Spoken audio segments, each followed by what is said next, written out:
பாருங்க வடை செஞ்சுருக்கோம். தயிர் சாதம்,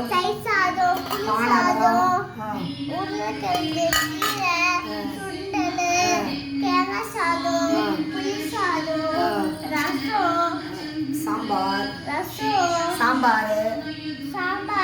பாயாசம், பொங்கல், பானகம் எல்லாம் வச்சுக்கிறோம்.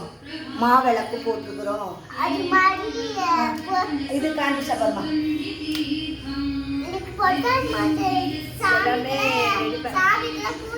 எல்லாமே ரெடி பண்ணிட்டோம். இன்னும் சாமி கும்பிட வேண்டாம். பாக்கி அதே உங்களுக்கு வீடியோவில் நெக்ஸ்ட் வீடியோவில் பார்க்கலாம். ஓகேங்களா? தேங்க்யூ.